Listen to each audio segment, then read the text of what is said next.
আসসালামু আলাইকুম। Hello viewers, আপনারা সবাই কেমন আছেন?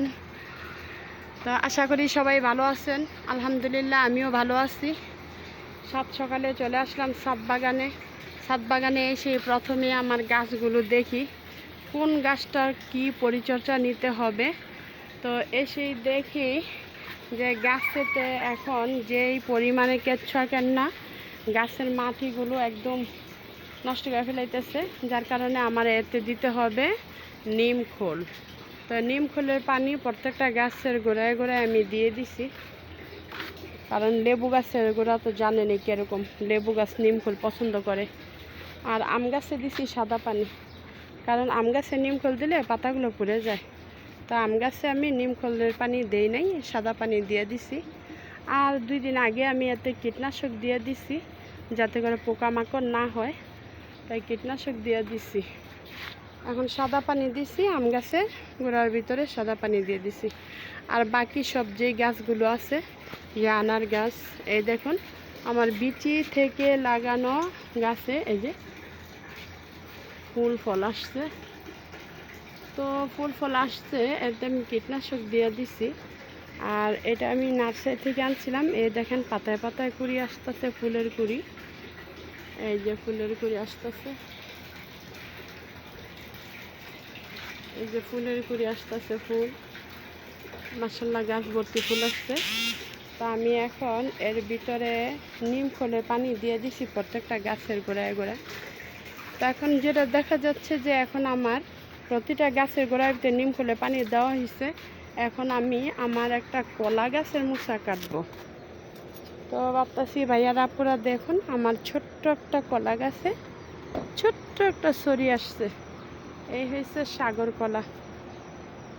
এর আগেও আপনাদেরকে আমি দেখাইছি, এই যে ছোট্ট একটা গাছে ছোট্ট একটা ছড়ি আসছে।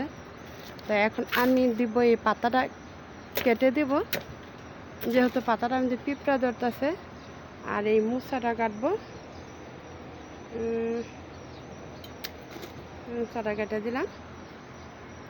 এখন আমার এই যে কলার ছড়িটা সুন্দর হবে।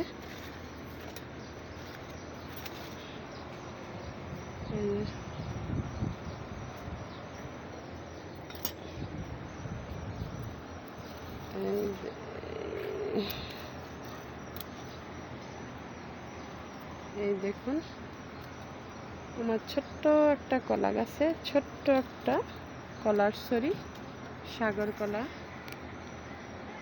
দেখুন ভাইয়ারা আপুরা, এই হয়েছে আমার ছাদ বাগান। আর এই মশাটা দিয়া তেঁতুল দিয়া দুপুরবেলা ভর্তা মাখায় খাইলে সেই হবে।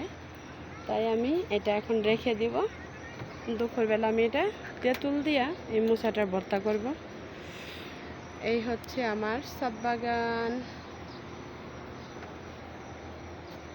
প্রতিটা গাছের যত্ন না নিলে গাছ কি আর ফল পাওয়ার আশা করা যায়? মোটেই না। কিন্তু গাছের মানুষের মতো যত্ন করতে হয়। মানুষ যেমন গোসল করাই দিতে হয়, মাজ্জা গোসল করাই দিয়া তারপরে খাওয়াই দিতে হয়। ছোট একটা বাচ্চারে মানুষ করতে গেলে তারা অনেক যত্ন নিতে হয়। তো প্রতিটা গাছেরই যত্ন এরকম বাচ্চার মতো, মানুষের মতো যত্ন না নিলে হয় না। বাচ্চাগুলো যেমন অসুখ বিসুখ হলে আমরা ডাক্তার দেখাই, আর এই দেখুন পোকামাকড় হইলে আমরা একটা গাছে কীটনাশক দিই, পাশাপাশি একই কথা। আবার যখন বাচ্চা পানি পিপাসা লাগে, পানি খায়, গোসল করায় দিই, পানি দেওয়া বাচ্চাগো যে হয়। এই গাছটারও দেখেন, এই যে সেই গোড়ায় এখন পানি দিয়ে দিছি। আবার দেখা যেতেছে যে যখন আবার স্প্রে করব তখন পুরোটা গাছই ভিজে গেল।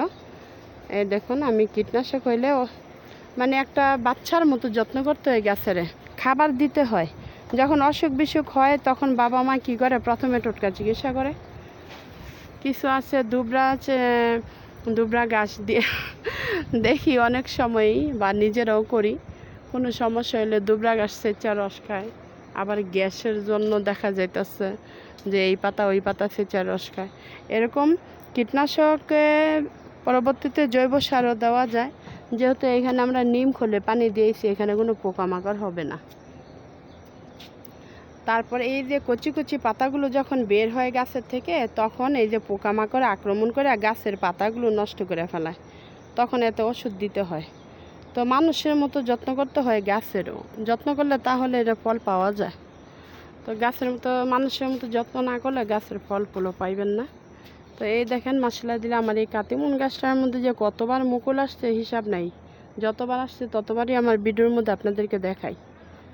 তো মাসাল্লাহ দুইটা আমি এখনও আছে, একটা পাক ছিল আমার ছেলের বন্ধু এসে নিয়ে গেছে, কানটি আমটা নিয়ে যাই, ছেলের বন্ধু বলে কথা, দেওয়াতে লাগবেই। তো আর আছে এইখানে একটা, আর ওইখানে দুইটা তিনটা আছে।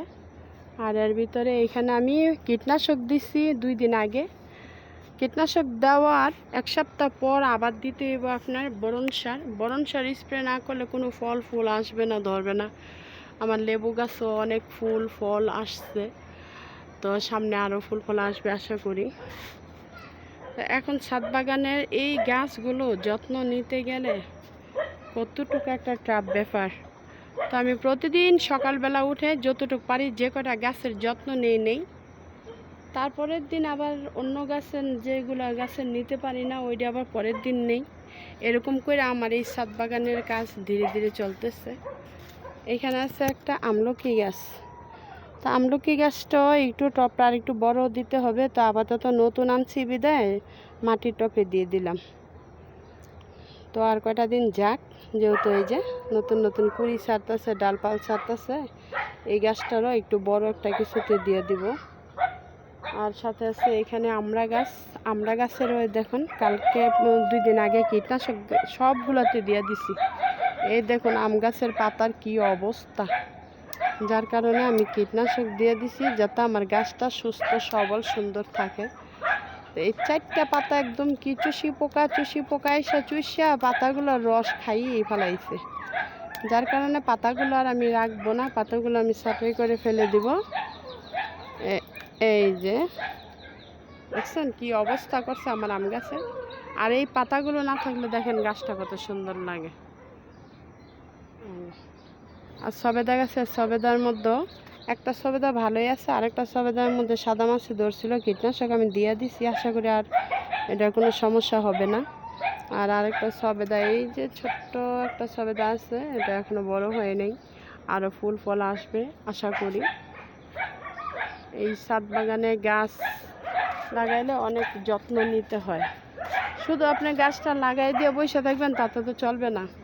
ছাদ বাগানে গাছের যত্ন নিতে হবে, তাহলে আপনি ফলের আশা করতে পারবেন।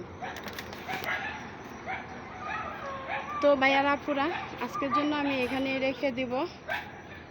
আমার এই ছাদ বাগানের কীরকম লাগছে আপনাদের কাছে বলবেন। আমার ছাদরা ছোট্ট একটা ছাদে আমি গাছ লাগিয়ে আমি আমার আশাটা পূরণ করতেছি।